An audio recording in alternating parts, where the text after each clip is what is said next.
আল্লাহর প্রতি ঈমান আনতে হবে, রাসূলের প্রতি ঈমান আনতে হবে, পূর্ণ বিশ্বাস। দেখবেন কাদিয়ানীদের ফালাফালি আমার দেশের মধ্যে আছে না নাই? আছে না নাই? তার মানে কাদিয়ানীরা যতই কথা বলুক না কেন, তুমিনুনা বিল্লাহ, আল্লাহর প্রতি ঈমান, ওয়া রাসূলিহি, রাসূলের প্রতি ঈমান। রাসূলের উপরে পূর্ণ ঈমান থাকতে হবে, আল্লাহর প্রতি ঈমান, রাসূলের প্রতি ঈমান আমাদের আছে না নাই? সবাইকে বলতে ঈমান আছে না নাই? তার মানে প্রথম দুইটা ধাপ মোটামুটি আমাদের ক্লিয়ার। তৃতীয় নাম্বার ধাপ যেই কথাটা রব্বুল আলামিন বললেন, ওয়া তুজাহিদুনা ফি সাবিলিল্লাহ, আল্লাহর রাস্তায় টিকে থাকতে হবে, আল্লাহর রাস্তায় প্রচেষ্টা চালিয়ে যেতে হবে, আল্লাহর রাস্তায় সংগ্রাম করতে হবে। তুজাহিদুনা আসে জাহাদুন থেকে। জাহাদুন শব্দের অর্থ হচ্ছে চেষ্টা করা। যেখানে যেমন চেষ্টা করা দরকার সেখানে তেমনই চেষ্টা করতে হবে। কি কথা বলেন? কি কথা বলেন? এই জায়গায় আমি বসেছি, আপনাদেরকে কোরআন থেকে কিছু কথা বলার জন্য আমি এখানে বসেছি। এই জায়গাতে আমার টার্গেটটা হলো, আমার প্রচেষ্টা হলো সর্বোচ্চ দিয়ে আপনাদেরকে বোঝানোর চেষ্টা করা। কথা বলেন ঠিক কিনা? আপনাদেরও দায়িত্ব আমার কথা সর্বোচ্চ দিয়ে বোঝার চেষ্টা করা। এটাও কিন্তু এক প্রকার জিহাদ। কি কথা বলেন? তার মানে জাহাদুন শব্দের অর্থ হলো প্রচেষ্টা করা, নিজেকে খাপ খাইয়ে নেওয়া। তার মানে আমার আপনার প্রচেষ্টা থাকবে তুজাহিদুনা ফি সাবিলিল্লাহ, আল্লাহর রাস্তায় আমার আপনার প্রচেষ্টাকে চালিয়ে যেতে হবে। বিআমওয়ালিকুম ওয়া আনফুসিকুম, জান এবং মাল দিয়ে। কি কথা বলেন? কথা বলেন। এমনই কথা আল্লাহ রাব্বুল আলামিন সূরা তাওবার মধ্যে আরেকটা জায়গায় বললেন, ইন্নাল্লাহা আশতারা মিনাল মুমিনিনা আনফুসাহুম ওয়া আমওয়ালাহুম বিআন্না লাহুমুল জান্নাহ।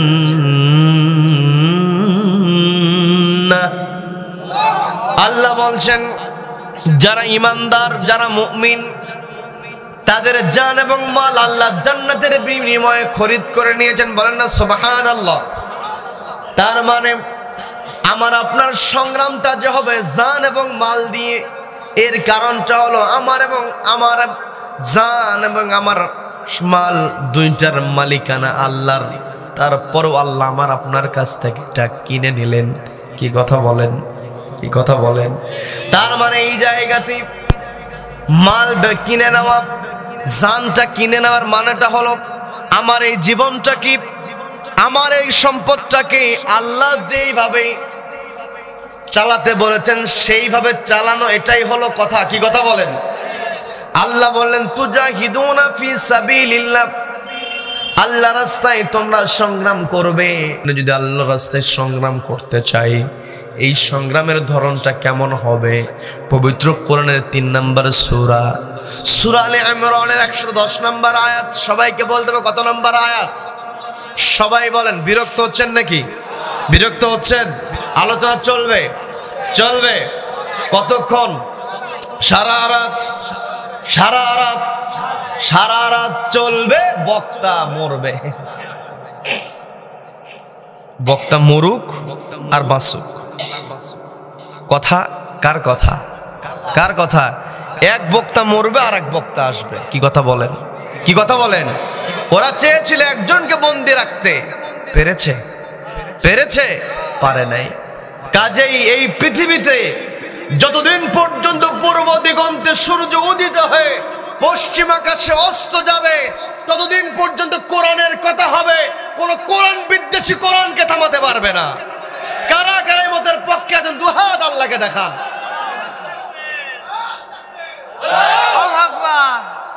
হয়ে যাক তাকবীর। আল্লাহু আকবার, আল্লাহু আকবার, আল্লাহু আকবার। আল্লাহ আমাদের সকলকে কবুল করুন। বলে না আমিন, বলে না আমিন। সম্মানিত দিনী ভাইরা, আল্লাহ আমাকে আপনাকে জানিয়ে দিলেন, ও আমার বান্দারা, হাল আদুল্লুকুম আলা তিজারাহ, আমি কি তোমাদেরকে এমন একটি ব্যবসার সন্ধান দেব যে ব্যবসা তুনজিকুম, তোমাদেরকে বাঁচিয়ে দেবে মিন আযাবিন আলিম, যন্ত্রণাদায়ক শাস্তি থেকে। তার মানে একটু আগে আমাদের মধ্যে কথা হচ্ছিল জাহান্নাম থেকে নিজেকে বাঁচানোই হলো সফলতা। কথা বলেন ঠিক কিনা? আমি আপনি যদি নিজেকে জাহান্নাম থেকে বাঁচাতে চাই, তাহলে আমাকে আপনাকে আল্লাহর প্রতি ঈমান আনতে হবে, রাসূলের প্রতি ঈমান আনতে হবে। এরপরে তুজাহিদুনা ফি সাবিলিল্লাহ, আল্লাহর রাস্তায় সংগ্রাম করতে হবে। এই আল্লাহর রাস্তায় সংগ্রাম আমি আপনি কেমন করে করব? পবিত্র কোরআনের 3 নম্বর সূরা সূরা আলে ইমরানের আয়াত নাম্বার 110 নম্বর আয়াত আল্লাহ বলছেন, কুনতুম খায়রা উম্মাতিন উখরিজাত লিন-নাসি তা'মুরুনা বিল মা'রুফি ওয়া তানহাউনা আনিল মুনকারি ওয়া তু'মিনুনা বিল্লাহ।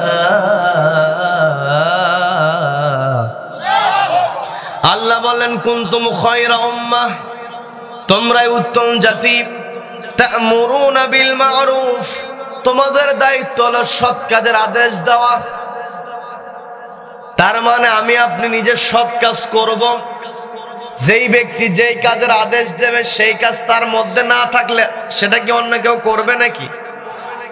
তার মানে এখানে আল্লাহ রাব্বুল আলামিন আমাকে আপনাকে বলেন তা'মুরুনা বিল মা'রুফ, তোমরা সৎ কাজের আদেশ দেবে। এর মানেটা হলো নিজেরা সৎ কাজ করতে হবে এবং সমাজের মধ্যে সৎ কাজের আদেশ দিতে হবে। শুধুমাত্র সৎ কাজ করব, সৎ কাজের আদেশ দিব তা নয়। আল্লাহ 2 নম্বরে বললেন ওয়া তানহাউনা আনিল মুনকার, অসৎ কাজ যেখানে থাকবে সেখানেই বাধা প্রদান করতে হবে। কি কথা বলেন? ওয়া তু'মিনুনা বিল্লাহ, এই 2টা কাজের জন্য ঈমান আনতে হবে। কার উপরে? আল্লাহর উপরে। যার ঈমান আছে, সৎ কাজে আদেশ দিতে গেলে, অসৎ কাজে বাধা প্রদান করতে গেলে যদি সামনে বিপদ চলে আসে, সেই বিপদকে সে কি কখনো বিপদ মনে করবে নাকি? যার ভিতরে আল্লাহর ভয় আছে, যেই ব্যক্তি ওয়া আলা রাব্বিহিম ইয়াতাওয়াক্কালুন, যেই ব্যক্তি তার রবের উপরে তাওয়াক্কুল করতে পারে, ওই ব্যক্তিকে দুনিয়ার কোনো ভয় দেখায় কোনো লাভ নাই। কথা বলেন ঠিক কিনা? এই জায়গা আমার আপনার বুঝতে হবে। অনেকে অনেক সময় বলে কি দরকার আছে, একা কি ইবাদত করব, আমার আবার আদেশ দেওয়ার কি দরকার আছে না নাই? বলতেছে কি দরকার আছে, ওই জায়গায় যদি নিষেধ করতে যাই তাহলে তো ঝামেলায় পড়ে যাব, দরকার নাই একাকী ইবাদত করি। কিন্তু একাকী ইবাদত করা, অন্যায় কাজে বাধা দেওয়া, এটা যদি প্রয়োজন, এটার প্রয়োজনীয়তা যদি না থাকতো তাহলে নবীজি রাতের অন্ধকারে মক্কা থেকে মদিনায় হিজরত করতেন না। কথা বলেন ঠিক কিনা? ওই তৎকালীন সময়ের কাফেররা নবীজিকে অফার দিয়েছিল, ও আব্দুল্লাহর পুত্র, তুমি একাকী ইবাদত করো, তুমি তোমার মতো করে চলো, কিন্তু আমাদের বিরুদ্ধে কোনো কথা বলো না। তোমাকে সম্পদ দেওয়া হবে, তোমাকে নারী দেওয়া হবে, তোমাকে বড় চেয়ারে বসিয়ে দেওয়া হবে। কিন্তু আমার আপনার নবীজি সেই অফার কি গ্রহণ করেছেন নাকি? সেই অফারকে তিনি গ্রহণ করেন নাই। আজ পৃথিবীতে আমরা দেখেছি আমাদের কোরআনের পাখিকে যখন বন্দি অবস্থায় রেখে দেওয়া হয়েছে, কোরআনের পাখিকে অফার দেওয়া হয়েছিল আপনাকে ছেড়ে দেওয়া হবে, কিন্তু শর্ত হলো শুধু নিজের বাড়ির মধ্যে থাকবেন, বাহিরে আর কোরআনের তাফসির করতে পারবেন না, কোরআনের আন্দোলন করতে পারবেন না। আপনাকে সুযোগ দেওয়া হবে, আপনি আপনার পরিবার নিয়ে থাকতে পারবেন, কিন্তু সৎ কাজের আদেশ দেওয়া, অসৎ কাজের বিরুদ্ধে কথা আপনি বলতে পারবেন না। এই অফার দেওয়ার পরেও কি আমাদের কোরআনের পাখি অফার গ্রহণ করেছেন নাকি? তিনি অফার গ্রহণ করেন নাই, বরং 13টা বছর তিনি বন্দী অবস্থায় ছিলেন। এত কষ্ট তাকে দেওয়া হয়েছে, নিজের পরিবার থেকে তাকে বিচ্ছিন্ন করে রাখা হয়েছে। এখানে অনেক ভাইরা আছেন, অনেক সময় প্রয়োজনের খাতিরে নিজের পরিবার ছেড়ে ঈদ বাহিরে করতে হয়েছে। এমন ভাই অনেকে আছেন, সারাটা দিন ঈদের দিন ওই জায়গার বন্ধু বান্ধবের সঙ্গে ভালোভাবেই হয়তো একটু কাটায়, কিন্তু যখন বন্ধু বান্ধবের আড্ডাটা শেষ হয়ে যায়, নিজের ঘরে যখন চলে আসে, বিছানায় যখন শুয়ে পড়ে, তখন বাড়ির কথা মনে পড়ে, বুকটা ফেটে যায়। কি কথা বলেন, কি কথা বলেন? তার মানে আমি আপনি পরিবার ছাড়া থাকতে পারি না, আর ওই জায়গায় যদি একটা বৃদ্ধ মানুষ হয় তাহলে তার জন্য কত না কষ্টের। কি কথা বলেন? আমাদের কোরআনের পাখিকে বন্দি অবস্থায় রেখে দেওয়া হয়েছে, পরিবারের লোকজনের সঙ্গে দেখা সাক্ষাৎ করতে দেওয়া হয় নাই। তারপরও একটা সময়ের জন্য চেহারার মধ্যে তারা কষ্টের ছাপ কখনো দেখায় নাই। কথা বলেন ঠিক কিনা? সর্বশেষ আমাদের কোরআনের পাখিকে যেই দিন ইনজেকশন পুশ করে হত্যা করা হলো, কি কথা বলেন? ইনজেকশন পুশ করে যেই দিন হত্যা করা হয়েছে, তার পূর্বের দিনে ওই ভক্তের দাদা বাবুদের প্রেসক্রিপশনে তাকে যখন জেলখানা থেকে বের করে অ্যাম্বুলেন্স করে হসপিটালে আনা হলো, ওই হসপিটালের চত্বরে আপনারা সবাই জানেন, তারপরও বলছি, বিরক্ত হচ্ছেন নাকি? অ্যাম্বুলেন্স থেকে যখন তাকে নামানো হলো, বৃদ্ধ মানুষ একাকি দাঁড়াতে পারেন না, অন্যের কাঁধের উপরে তিনি ভরটা দিয়ে দিলেন, হুইল চেয়ারে বসানো হবে। তার পূর্বে যতটুকু পেরেছেন দাঁড়ানোর চেষ্টা করেছেন, ওই চেষ্টার মধ্য দিয়ে তিনি সকলকে লক্ষ্য করে সালাম দিতে ভুলে যান নাই। বলেন আল্লাহু আকবার। সবাইকে লক্ষ্য করে তিনি সালাম দিলেন, আর সালাম দেওয়ার পরে ওই কুশল বিনিময়ের সময় তিনি তার চেহারার মধ্যে যে হাসির ঝিলিকটা দিয়েছেন, কিয়ামত পর্যন্ত এই পৃথিবীতে যারা সৎ কাজের আদেশ দেবে, অসৎ কাজে বাধা প্রদান করবে, তাদের জন্য ওই কোরআনের পাখির হাসিটা হলো অনুপ্রেরণা। কথা বলেন ঠিক কিনা? তার মানে আমার আপনার সামনে অফার আসতে পারে, আমাকে আপনাকে থামানোর চেষ্টা করা হতে পারে, কিন্তু আমার আপনার লক্ষ্য যদি হয় আল্লাহর জান্নাতে প্রবেশ করা, তাহলে আমার আপনার দায়িত্ব হবে তুজাহিদুনা ফি সাবিলিল্লাহ, সংগ্রাম করতে হবে কার রাস্তায়? আল্লাহর রাস্তায় সংগ্রাম করতে হবে। আল্লাহর রাস্তায় সংগ্রাম করা মানে হলো সমাজের সৎ কাজের আদেশ দেওয়া, অসৎ কাজে বাধা প্রদান করা। এখন প্রশ্ন হতে পারে, সৎ কাজ তো বহু হতে পারে। আপনি রাস্তা দিয়ে একজন অন্ধ মানুষ হেঁটে যায়, আপনি তার পথ দেখালে এটাও কিন্তু সৎ কাজ। কি কথা বলেন? আপনি গিয়েছেন বাজারের দিকে যাচ্ছেন, দেখেন একটা বাজার যেই দিন হাট হয়, হাট বার হয়, সেই দিন অন্যান্য দিনের তুলনায় বাজারের মধ্যে সাইল অর্থাৎ ফকির মিসকিন বেশি দেখা যায়। পকেট থেকে 5 টাকা হোক 10 টাকা হোক বের করে আপনি ফকিরের হাতে দিলেন, এটাও কিন্তু সৎ কাজ। কথা বলেন ঠিক কিনা? আবার আপনি কেউ তার চিঠি এসে চিঠিটা পড়তে পারে না, মূর্খ মানুষ, লেখাপড়া করতে পারে নাই, কিন্তু চিঠিটা এসেছে। মূর্খ মানুষ নিজের স্কুলে যাইতে পারে নাই, লেখাপড়া করতে পারে নাই। আপনি হয়তো লেখাপড়া করতে পারেন, আপনার কাছে চিঠিটা এনে বলতেছে, দেখো তো চিঠির মধ্যে কি লেখা, আপনি লেখাটা পড়ে শোনাবেন, এটাও কিন্তু সৎ কাজ। কথা বলেন ঠিক কিনা? পৃথিবীতে অসংখ্য অগণিত সৎ কাজ আছে। সেই সৎ কাজের আদেশ দেওয়ার জন্য আল্লাহ আমাকে বললেন, তা'মুরুনা বিল মা'রুফ, তোমরা সৎ কাজের আদেশ দেবে। আবার কোরআনের মধ্যে আল্লাহ সরাসরি কিছু কিছু কাজ করার জন্য আল্লাহ অর্ডার দিয়েছেন। যেমনটা প্রত্যেক জুমার দিন ইমাম সাহেব যখন সানি খুতবা দিয়ে দেয়, দ্বিতীয় খুতবা যখন শেষ হবে, শেষ হওয়ার পূর্বে ইমাম সাহেব একটা আয়াত তেলাওয়াত করে, ইন্নাল্লাহা ইয়া'মুরু বিল আদল ওয়াল ইহসান ওয়া ইতা'i যিল কুরবা। এত দূর পর্যন্ত যেতে হয় না, যখন ইমাম সাহেব বলে ইন্নাল্লাহা ইয়া'মুরু বিল আদলি ওয়াল ইহসান, এই পর্যন্ত যাইতে না যাইতে মুসল্লিরা নড়ে চড়ে বসে যায়, এখন দাঁড়াতে হবে। কি কথা বলেন? কি কথা বলেন? কারণ প্রত্যেক জুমায় আমি আপনি শুনতে শুনতে প্রায় মুখস্থ হয়ে গিয়েছে, আমি আপনি অভ্যস্ত হয়েছি। ইমাম সাহেব যখন ইন্নাল্লাহা ইয়া'মুরু বিল আদলি ওয়াল ইহসান, এই আয়াত পড়তে শুরু করেন, আমি আপনি মনে করি এই তো এখনই খুতবা শেষ হয়ে যাবে, আমি আপনি দাঁড়ানোর প্রস্তুতি গ্রহণ করি। কিন্তু আল্লাহ রাব্বুল আলামিন কোরআনের মধ্যে আয়াতটা পবিত্র কোরআনের 16 নম্বর সূরা না হলে 90 নম্বর আয়াতে আল্লাহ এটা বললেন। আল্লাহ কিন্তু আমার আপনার এক কান দিয়ে ঢুকে আর এক কান দিয়ে বের করার জন্য আয়াতটা আল্লাহ বলেন নাই। আল্লাহ আয়াতের মধ্যে যে মেসেজটা আমাকে আপনাকে দিয়েছেন সেটা হলো ইন্নাল্লাহা ইয়া'মুরু বিল আদল, নিশ্চয় আল্লাহ রাব্বুল আলামিন তোমাদেরকে আদালত কায়েমের অর্ডার দিচ্ছেন। বলেন আল্লাহু আকবার। আল্লাহ বলেন, ও আমার বান্দারা, তা'মুরুনা বিল মারুফ, তোমরা সৎ কাজের আদেশ দাও। আর আল্লাহ নিজেই বলছেন ইন্নাল্লাহা ইয়া'মুরু বিল আদল, আল্লাহ আমাদেরকে বলছেন সৎ কাজের আদেশ দেওয়ার জন্য। আর আল্লাহ নিজেই সরাসরি যে আদেশটা দিলেন আদালত কায়েমের আদেশ, কি কথা বলেন? যে আদেশটা আল্লাহ দিলেন আদালত কায়েম করা, এটাও তো সৎ কাজ, কি কথা বলেন? এটাও মারুফের অন্তর্ভুক্ত।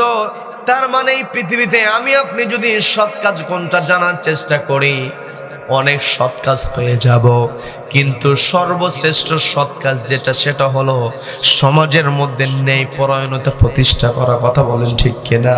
নিজের ব্যক্তিগত জীবন, পারিবারিক জীবন, সামাজিক জীবন, রাষ্ট্রীয় জীবন, প্রত্যেকটা ক্ষেত্রে যখন ন্যায় পরায়ণতা প্রতিষ্ঠিত হয়ে যাবে, ওই সমাজের মধ্যে আমার আপনার জন্য সৎ কাজের আদেশ দেওয়া সহজ হয়ে যাবে। কথা বলেন ঠিক কিনা? এই জন্য আল্লাহ সূরা নাহলে 90 নম্বর আয়াতে বলছেন ইন্নাল্লাহা ইয়া'মুরু বিল আদলি ওয়াল ইহসান, ও আমার বান্দারা, আমি তোমাদেরকে অর্ডার দিচ্ছি, তোমরা ন্যায় পরায়ণতার অর্ডার শুনে নাও। আবার একই কথাটা রব্বুল আলামিন পবিত্র কোরআনের 4 নম্বর সূরা, বিরক্ত হচ্ছেন নাকি? 4 নম্বর সূরা, সূরা নিসার 58 নম্বর আয়াত আল্লাহ বলছেন ইন্নাল্লাহা ইয়া'মুরুকুম আন তু'আদ্দুল আমানাতি ইলা আহলিহা ওয়া ইযা হাকামতুম বাইনান নাসি আন তাহকুমু বিল আদল। এই জায়গাতে আল্লাহ আবারও বলেন বিল আদল, ইন্নাল্লাহা ইয়া'মুরু বিল আদল। আবার আল্লাহ বলেন ওয়া ইযা হাকামতুম বাইনান নাসি আন তাহকুমু বিল আদল। তার মানে আদালত কায়েমের কথা বলেছেন কে? সূরা নিসা 58 নম্বর আয়াতে আদালত কায়েমের পূর্বে আল্লাহ রাব্বুল আলামিন আমাকে আপনাকে যে অর্ডারটা দিলেন ইন্নাল্লাহা ইয়া'মুরুকুম, নিশ্চয় রব্বুল আলামিন তোমাদেরকে অর্ডার দিচ্ছেন আন তুআদ্দুল আমানাতি ইলা আহলিহা, অর্থাৎ তোমাদের কাছে যে আমানত আছে আন তুআদ্দুল, এই আমানত কি করো? আদায় করো। আন তুআদ্দু, নামাজ আদায় করি আমরা, কি কথা বলেন? তার মানে আল্লাহ বলছেন আন তুআদ্দুল আমানাতি ইলা আহলিহা, আল্লাহ তোমাদেরকে অর্ডার দিচ্ছেন তোমাদের যে আমানতদারিতা আছে এই আমানতদারিতা যথাযথ জায়গায় তোমরা বাস্তবায়ন করো। তার মানে এই পৃথিবীতে ন্যায় বিচার যদি আমরা করতে চাই, এই চেয়ারে যারা বসবেন তাদেরকে অবশ্যই ন্যায় পরায়ণ হতে হবে। কি কথা বলেন? কি কথা বলেন? এই পৃথিবীতে যত আমানত আছে, সবচাইতে বড় আমানত হলো চেয়ারের আমানত। কি কথা বলেন? পৃথিবীতে যত ভালো কাজ আছে, সবচাইতে বড় ভালো কাজ হচ্ছে ন্যায় পরায়ণতা প্রতিষ্ঠা করা। যার কারণে নবীজি বললেন কিয়ামতের কঠিন ময়দানে আল্লাহর আরশের নিচে 7 শ্রেণীর মানুষকে জায়গা দেওয়া হবে। আমি বিস্তারিত 7 শ্রেণীর কথা বলবো না। 1 নাম্বার আল্লাহর হাবিব জানিয়ে দিলেন ইমামুন আদিলুন, যারা আদালত কায়েম করবে, ন্যায় বিচারক শাসক যারা হবে, তারা ওই আরশের নিচে জায়গা পাবে। বলেন সুবহানাল্লাহ। এরপরে 2 নাম্বার যে কথা বলা হয়েছে, এই দুইটা আমি বলছি এই কারণে, কারণ আপনাদের যেই পোস্টারটা করা হয়েছে তার পূর্বে কিন্তু তার শুরুতেই কিন্তু লেখা আছে রাকরা যুব সমাজ ওয়াশাবুন নাশা ফি ইবাদাতিল্লাহ। ওই সমস্ত যুবক যারা যৌবনকালে আল্লাহর ইবাদত করে, ওরা আরশের নিচে জায়গা পাবে। বলুন সুবহানাল্লাহ। এই যে রাকরা যুব সমাজ সুন্দর আয়োজন করেছে, এই সুন্দর আয়োজনকে আল্লাহ তাদের নাজাতের ওসিলা হিসেবে কবুল করেন। বলেন আমিন। সেই সাথে আমরা যারা উপস্থিত হয়েছি রব্বুল আলামিন আমাদেরকেও কবুল করে নিন। বলেন আমিন। তার মানে 1 নম্বরে বলা হলো যদি আরশের নিচে তোমরা জায়গা পেতে চাও, তাহলে তোমাদের যেই চেয়ার দেওয়া হয় এই চেয়ারের আমানতদারিতা রক্ষা করো। এই চেয়ারে বসার পরে চেয়ারটাকে টিকিয়ে রাখার জন্য নির্দয় হয়ে যায়। এই যে আমরা দেখেছি একটা কুলাঙ্গার পুলিশ অফিসার আরেকটা কুলাঙ্গার মন্ত্রীর কাছে বলতেছে, স্যার একটাকে গুলি করি। আপনারা অনেকেই দেখেছেন কত বড় নিষ্ঠুর হলে এই কথা বলতে পারে, স্যার একটাকে গুলি করি, ওই একটাই চলে যায়, বাকিটি থেকে যায়, কেউ ভয় পায় না। বলেন আল্লাহু আকবার, বলেন আল্লাহু আকবার। কারণ মানুষ যখন অন্যায়ের প্রতিবাদ শিখে যায় ওই মানুষ দুনিয়ার জালিমকে আর ভয় পায় না। কথা বলেন ঠিক কিনা?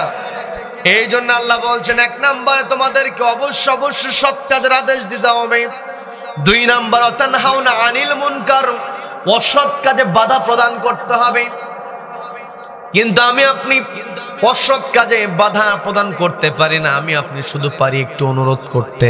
কি কথা বলেন? অনুরোধ করলেই হবে না।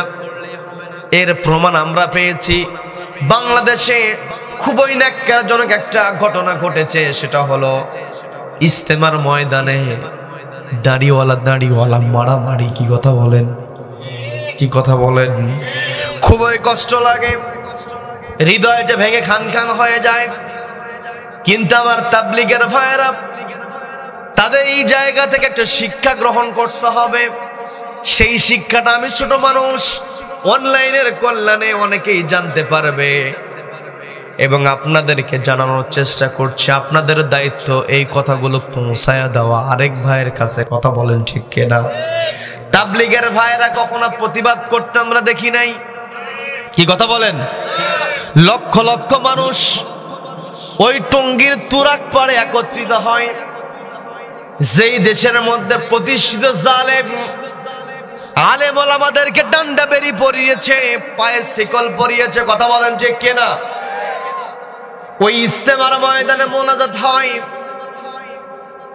আমরা টিভি হেডলাইন দেখি বঙ্গভবন থেকে, গণভবন থেকে রাষ্ট্রপতি প্রধানমন্ত্রী তারাও শরীক হবে। কিন্তু ওই যে প্রধানমন্ত্রী স্বৈরাচার, ওই স্বৈরাচারী প্রধানমন্ত্রী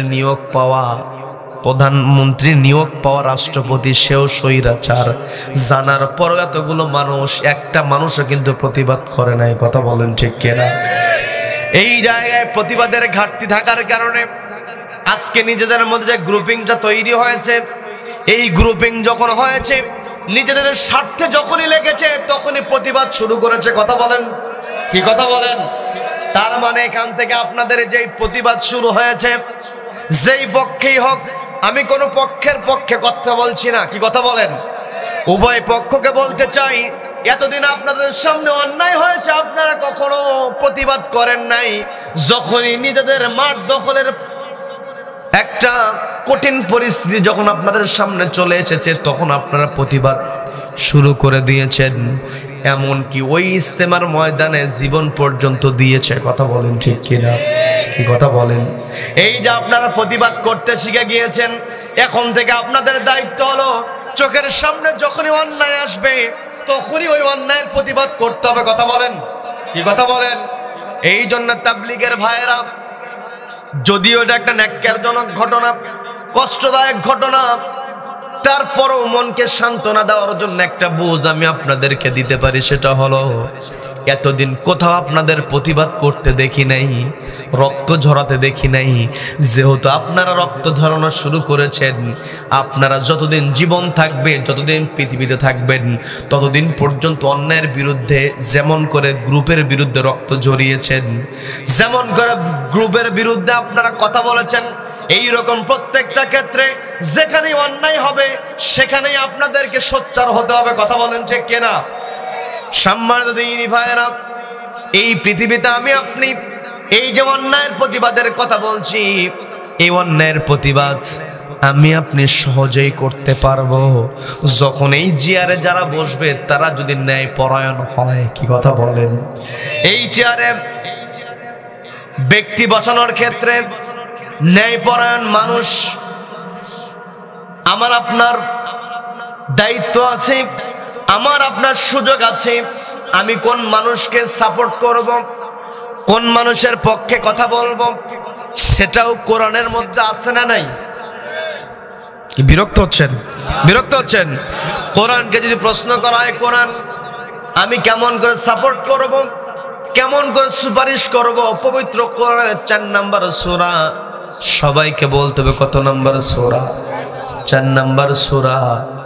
সূরা নিসার 84 নম্বর আয়াতে বলছেন, মান ইয়াশফা শাফাআতান হাসানাতান ইয়াকুল লাহু নাসীবুম মিনহা ওয়া মান ইয়াশফা শাফাআতান সাইয়্যাতান ইয়াকুল লাহু কিফলুম মিনহা। আল্লাহ বলছেন, মান ইয়াশফা শাফাআতান হাসানা, যেই ব্যক্তি সুপারিশ করবে, শাফাআত করবে, হাসানা ভালো কাজে। শাফাআত শব্দটা আরবি হলেও আমরা কিন্তু ব্যবহার করে থাকি, কারণ সমাজের মধ্যে একটা কথার প্রচলন আছে, সেটা হলো কাল কিয়ামতের ময়দানে নবীজির শাফায়াত ছাড়া কেউ পার পাবে না। কি কথা বলেন? কি কথা বলেন? তার মানে নবীজির সুপারিশ আমার আপনার দরকার। আবার সুপারিশ যে আমার জন্য নবীজি করবে, এটারও ন্যূনতম যোগ্যতার দরকার আছে না নাই? যদি কোন মানুষের, অর্থাৎ কোন যুবক ছেলে কোথাও চাকরি পায় না, তার বাবা স্কুলের সভাপতি হয়েছে, বোঝার চেষ্টা করবেন, বিরক্ত হচ্ছেন নাকি?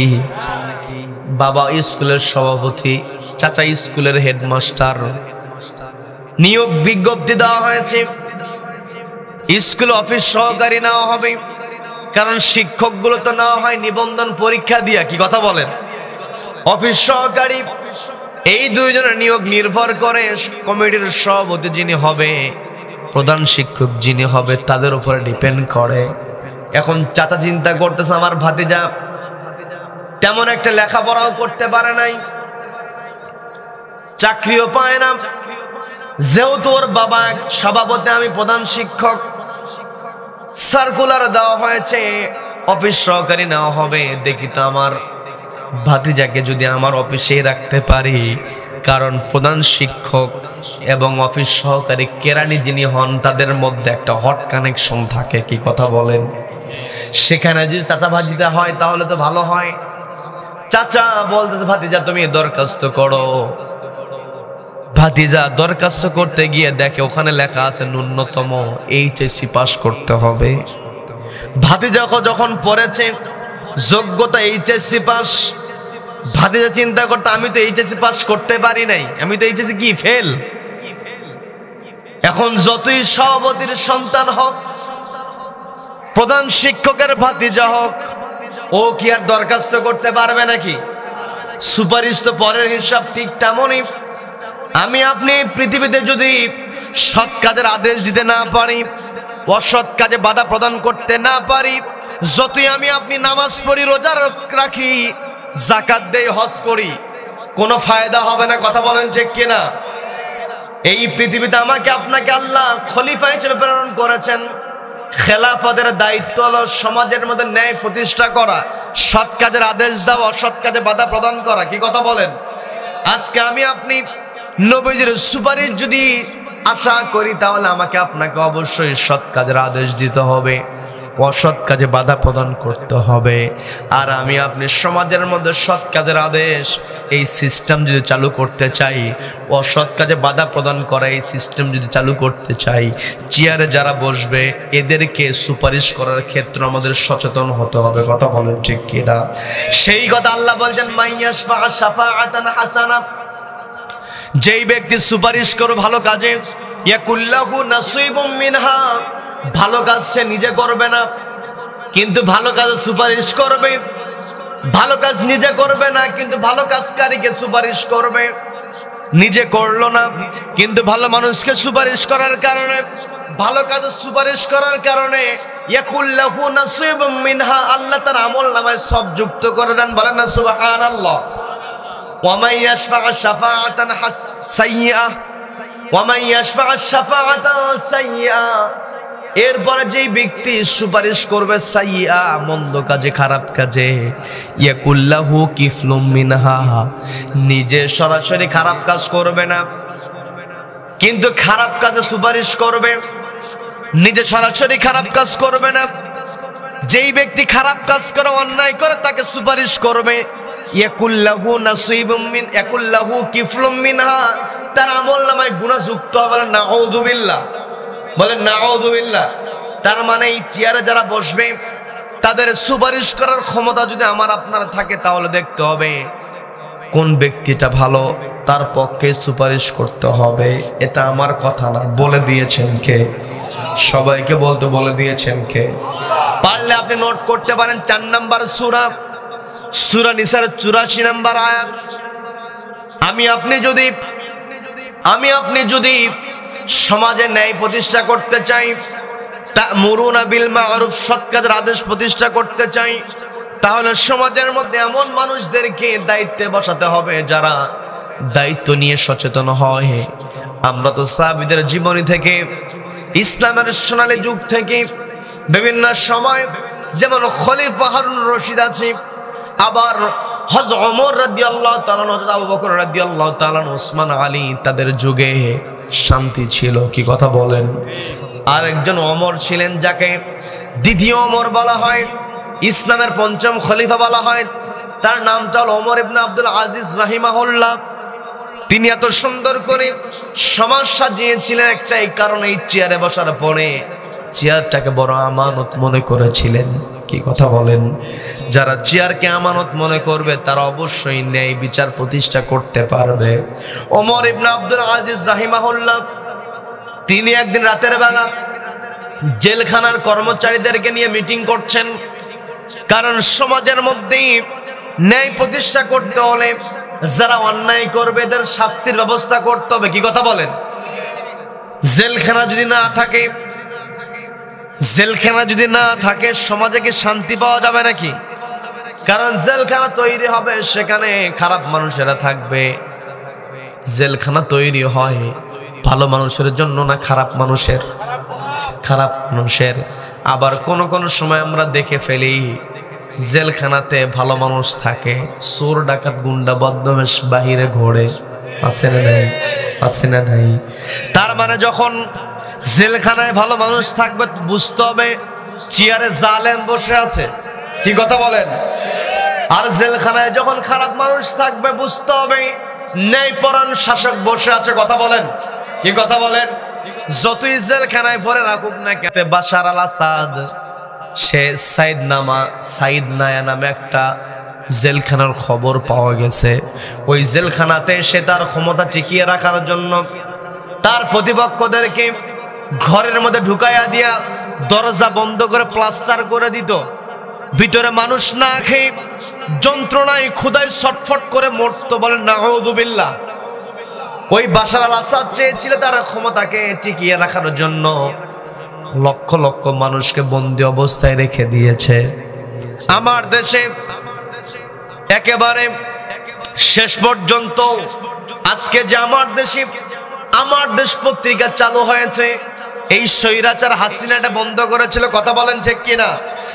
এই আমার দেশ পত্রিকা কখনো ভারতের তাবেদারি করে নাই, যেমনটা তাবেদারি করে ডেইলি স্টার আর প্রথম আলো। কথা বলেন?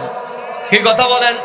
এই ডেইলি স্টার প্রথম আলো তারা সাধু সাজার চেষ্টা করে, কিন্তু এই যে 24-এর গণ অভ্যুত্থানটা হয়ে গেল, এর দ্বারা কারা ভারতীয় দালাল সেটা দেশের মধ্যে চিহ্নিত হয়ে গিয়েছে। কথা বলেন ঠিক কিনা? এই জায়গায় আমাকে আপনাকে সচেতন হতে হবে। ওই প্রথম আলো নাম শুনলেই আমাকে আপনাকে সচেতন হতে হবে। এই প্রথম আলো হাসিনা পালিয়ে গেছে এই একটা কথাও সে কখনো লেখে নাই। অন্যান্য পত্রিকা লিখেছে শেখ হাসিনা স্বৈরাচার পালিয়েছে, কিন্তু পালানোর কথা প্রথম আলো পত্রিকা একবারও লেখে নাই।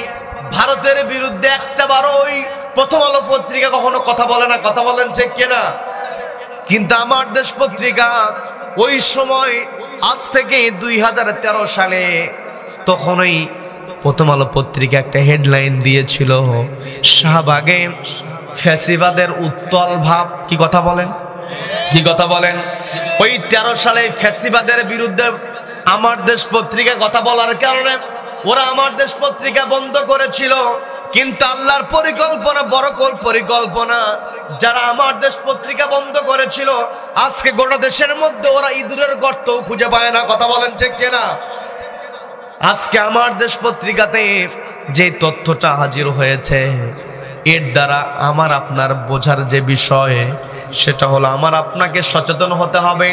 যতই বন্দি অবস্থায় রাখার চেষ্টা করুক না কেন, ওই যে দেখেন সাইদ নায়াতি জেলখানার মধ্যে বাশার আল আসাদ তার বিপরীত পক্ষের লোকজনকে বন্দি অবস্থায় রেখে ক্ষমতাকে পাকাপোক্ত করতে পারে নাই। এই বাংলাদেশের খুনি হাসিনা তার ব্যাপারে যেই তথ্যটা আজকে আমার দেশ পত্রিকা দিয়েছে, হাসিনা একবারে শেষ সময় পর্যন্ত বলেছে গুলি করো, তাও আমার চেয়ার দরকার। বলেন নাউযুবিল্লাহ। গুলি করতে করতে ওরা ক্লান্ত হয়েছে, কিন্তু ওয়াতানহাউনা আনিল মুনকার, অসৎ কাজে বাধা প্রদানকারীরা কখনো পিছপা হয় নাই, যার কারণে আল্লাহ বিজয় দিয়েছেন। কথা বলেন। এই বিজয়কে আমার আপনার টিকিয়ে রাখতে হবে। টিকিয়ে আমি তখনই রাখতে পারবো যাদেরকে আমি আপনি আমার আপনার দায়িত্বশীল জায়গায় বসিয়ে দিব, তাদের ব্যাপারে আমার আপনার সচেতন হতে হবে। যেমনটা আমি বলতে নিয়েছিলাম ওমর ইবনে আব্দুল আজিজ, এই ঘটনা বলেই শেষ করব, অনেক রাত হয়ে গিয়েছে, বিরক্ত হচ্ছেন নাকি? ওমর ইবনে আব্দুল আজিজ রাহিমাহুল্লাহ জেলখানার কর্মকর্তাদেরকে নিয়ে তিনি মিটিং করছেন, জেলারদের সঙ্গে তিনি কথা বলছেন। একটা পর্যায়ে মাঝখান থেকে একজন প্রশ্ন করে উঠল, বলতেছে খলিফা আপনার শরীরটা কেমন, পরিবারের সদস্যরা কেমন আছে, পারিবারিক অবস্থা কি, দীর্ঘদিন সাক্ষাৎ নাই, পরিচিত মানুষের সঙ্গে যদি আমার আপনার সাক্ষাৎ হয়ে যায় দুনিয়ার কুশল বিনিময় আমরা করি। কি কথা বলেন?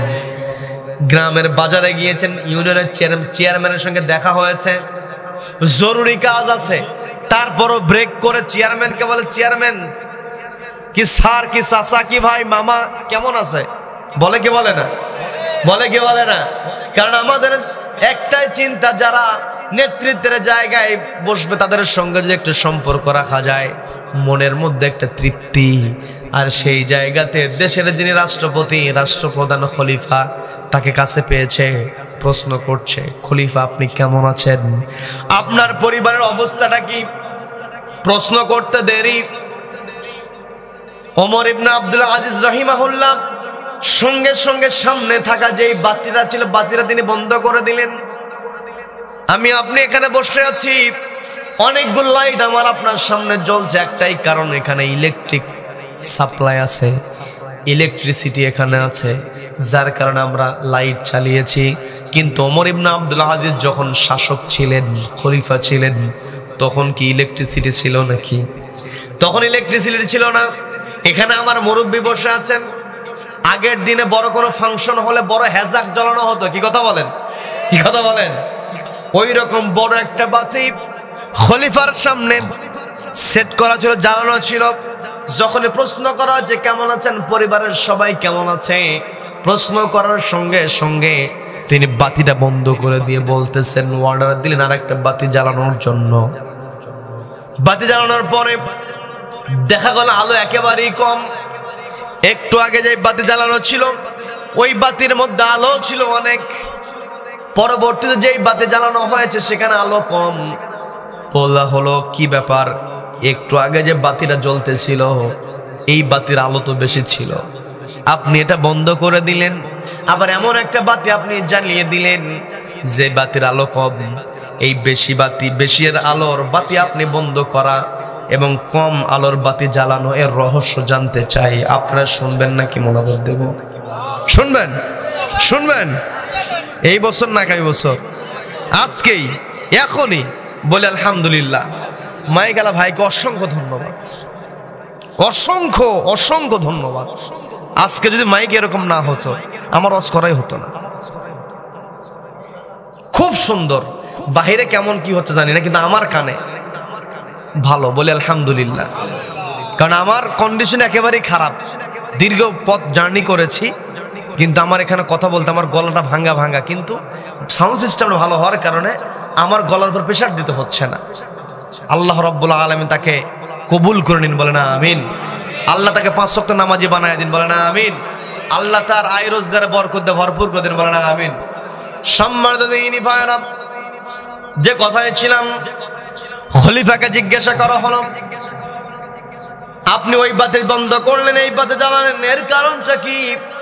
খলিফা জবাব দিয়ে বলতেছে, একটু আগে যে বাতিটা জ্বালানো ছিল, এই বাতি তো আমার টাকায় কেনা নয়, আমার অর্থে এই বাতি জ্বলে নাই। এই বাতি জ্বালানোর জন্য রাষ্ট্রীয় কোষাগার থেকে অর্থ দেওয়া হয়েছে। রাষ্ট্রীয় মিটিং আমি তোমাদেরকে নিয়ে করছি, কিন্তু রাষ্ট্রীয় কাজ করতে করতে হঠাৎ করে যখন আমাকে ব্যক্তিগত প্রশ্ন করা হলো, আমার পারিবারিক অবস্থা জানার জন্য যখন আমাকে প্রশ্ন করা হয়েছে, তখন তো আমি উত্তর দিব। আমি যদি ওই বাতি জ্বালিয়ে উত্তর দেই, এই বাতি তো আমাকে আমার ব্যক্তিগত কথা শেয়ার করার জন্য দেওয়া হয় নাই। এই দুনিয়াতে আমি যদি এই রাষ্ট্রীয় কোষাগার থেকে সরবরাহকৃত বাতি জ্বালিয়ে যদি আমি আমার ব্যক্তিগত কাজগুলো চালাই, কিয়ামতের ময়দানে আল্লাহ যদি আমাকে প্রশ্ন করে, বাতি দেওয়া হয়েছিল জেলারদের সঙ্গে মিটিং করার জন্য, জেলখানার কন্ডিশন জানার জন্য, কিন্তু তুমি তা করো নাই, নিজের তথ্য শেয়ার করেছো, বাতি জ্বালিয়ে আজকে জবাব দাও। এই প্রশ্ন করলে আমি ওমর ইবনে আব্দুল আজিজ বিন্দু পরিমাণ জবাব দিতে পারবো না, বলেন আল্লাহু আকবার। এই সমস্ত মানুষ সোনার মানুষ, কি কথা বলেন? এনাদেরকে যারা অনুসরণ করবে, অনুকরণ করবে, এনাদেরকে যারা লিডার মনে করবে, তাদেরকে আমাদের লিডার মনে করতে হবে, কথা বলেন ঠিক কিনা? বাংলাদেশে একজন মন্ত্রী ছিলেন, সমাজ কল্যাণ মন্ত্রী তিনি ছিলেন। অফিসে যাবেন, ছেলের শিক্ষা প্রতিষ্ঠান একই দিকে, বাবাকে বলছে, বাবা আমার প্রতিষ্ঠানের সামনে দিয়ে তো আপনি যাবেন, আপনার গাড়ি তো ওই দিক দিয়ে যাবে, আপনি আমাকে নামিয়ে দিতে পারেন? একই রাস্তা। ওই সমাজ কল্যাণ মন্ত্রী পকেট থেকে টাকা বের করে সন্তানকে বলছে, বাবা এই যে টাকা নাও, বাসে চড়ে চলে যাও, কারণ এই গাড়িটা তোমার বাবার গাড়ি নয়, এটা মন্ত্রীর গাড়ি, বলেন আল্লাহু আকবার। এই যে মন্ত্রী। আবার আমরা বাংলাদেশে শুনেছি, ইবনে সিনার নাম শোনে না এমন কোন মানুষ নাই। ওষুধের দোকানে ওষুধ কিনতে যাবেন, সেখানে ইবনে সিনার ওষুধ আছে না নাই? আপনি চিকিৎসা করাতে যাবেন, ইবনে সিনা হসপিটাল আছে। সন্তানকে প্রাইভেটে পড়াবেন, সেখানে ইবনে সিনার মেডিকেল কলেজ আছে। আবার আপনি ডায়াগনস্টিক সেন্টারে টেস্ট করাতে যাবেন, ইবনে সিনার সর্বোচ্চ রেজাল্ট দিয়ে দেয়। অন্যান্য ডায়াগনস্টিক সেন্টারের চাইতে ইবনে সিনাতে অবশ্যই খরচ কম, কি কথা বলেন? একই ওষুধ আপনি কিনবেন, ইবনে সিনার ওষুধের দাম কম। এই কম হওয়ার কারণ আছে না নাই? এর কারণটা হলো ইবনে সিনা চলে একটা ট্রাস্টের মাধ্যমে। এই ইবনে সিনা ট্রাস্ট, এই ট্রাস্টটা যখন গঠন করা হয়েছে, সর্বপ্রথম যিনি প্রতিষ্ঠাকালীন চেয়ারম্যান ছিলেন তিনি হলেন শহীদ মীর কাসেম আলী রাহিমাহুল্লাহ। তিনি একদিন মিটিং এ লক্ষ্য করে দেখা যায় বারবার একটা বিষয় তার মধ্যে ছিল, মিটিং করতে গেলে সামনে পানির বোতল দিয়ে দেওয়া হয়। পানির বোতল অনেক সময় আমি আপনি সম্পূর্ণ পানি পান করি না, খানিক পানি থেকে যায়, এরপর আমি আপনি বোতল ফেলে দেই অথবা রেখে দেই, যেটাই আমরা করি। আলী হাসান শহীদ মীর কাসেম আলী রাহিমাহুল্লাহ, তার যে অভ্যাসটা ছিল, পানির বোতলে সামান্য পানি থাকলেও তিনি সেটা ফেলতেন না। একদিন একটা মিটিং শেষ করে আরেকটা মিটিং এ যাবেন, এমত অবস্থায় তার হাতে পানির বোতল দেখা গেল, যে বোতলে সামান্য পানি। বলা হলো এই বোতলটা খামোখা টানার দরকার নেই, রেখে দেন, পরবর্তী মিটিং হাউসে কনফারেন্স রুমে ওখানে পানির বোতল দেওয়া হবে, খামোখা এটা টেনে নেওয়ার দরকার নাই। তিনি বললেন, তুমি আমাকে কথাটা বললে কত সহজে, কিন্তু এই পানির বোতল আমি আমার টাকা দিয়ে কিনি নাই, ট্রাস্টের টাকায় কেনা। এই যে এখনো সামান্য পানি আছে, এই পানিটা যদি আমি নষ্ট করি, আর কিয়ামতের ময়দানে আল্লাহ যদি আমাকে জিজ্ঞাসা করে, ট্রাস্টের পানি তোমাকে দেওয়া হয়েছে, তুমি অপচয় করেছ, ওই দিন যদি আমার কাছ থেকে জবাব চাওয়া হয়, আমি মীর কাসেম আলী এই জবাব দিতে পারবো না, বলেন আল্লাহু আকবার।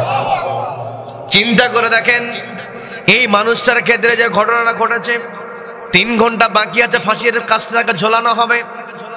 বলা হলো স্যার আর মাত্র 3 ঘন্টা সময় বাকি আছে, এরপরে আপনার ফাঁসি কার্যকর হবে। তিনি বলতেছেন 3 ঘন্টার সময় তো অনেক সময়, 2টা ঘন্টা আমি ঘুমাবো, আমি ঘুমায় গেলাম, 2 ঘন্টা পরে আমাকে জাগায় দিও। বলেন আল্লাহু আকবার। কেমন তাদের ঈমান ছিল, মরণকে তারা ভয় পায় নাই। কারণ যাদের মধ্যে আমানতদারিতা থাকে এদের হারানোর কোনো কিছুই থাকে না। কথা বলেন ঠিক কিনা? 4টা বিষয় যদি আমার আপনার ভিতরে থাকে, আরবাউন ইদা কুন্না ফিকা, নবীজি বললেন 4টা বিষয় যখন তোমাদের মধ্যে থাকবে তখন তোমাদের হারানোর কোনো ভয় থাকবে না। 1 নম্বরে হলো হিফজু আমানাতিন, আমানতের হেফাজত যার মধ্যে আছে। ওয়াসিদকু হাদিসিন, যে সত্য কথা বলে। কি কথা বলেন? যেই ব্যক্তি সত্য কথা বলে ওর হারানোর কোনো ভয় থাকে নাকি? যার ভিতরে আমানতদারিতা থাকে তার হারানোর কোনো ভয় থাকে নাকি? তার মানে এই পৃথিবীতে আমার আপনার দায়িত্ব হলো আমানতের উপরে সচেতন হয়ে যাওয়া, আমানত দায়িত্ব রক্ষা করতে হবে। আর আমানত দায়িত্ব রক্ষা যখন হবে, ন্যায় প্রতিষ্ঠা তখন আমার আপনার জন্য সহজ হয়ে যাবে। এই জন্য আল্লাহ আমাকে আপনাকে অর্ডার দিয়েছেন, তা'মুরুনা বিল মা'রুফ, সৎ কাজের আদেশ দাও, ওয়া তানহাউনা আনিল মুনকার, অসৎ কাজে বাধা প্রদান করো, ওয়া তু'মিনুনা বিল্লাহ, ঈমান আনো কার উপরে? আবার আল্লাহ বললেন ওয়া তু'মিনুনা বিল্লাহ ওয়া রাসূলিহি ওয়া তুজাহিদুনা ফি সাবিলিল্লাহ, تؤمنون بالله ورسوله وتجاهدون في سبيل الله بأموالكم وأنفسكم ذلكم خير لكم إن كنتم تعلمون।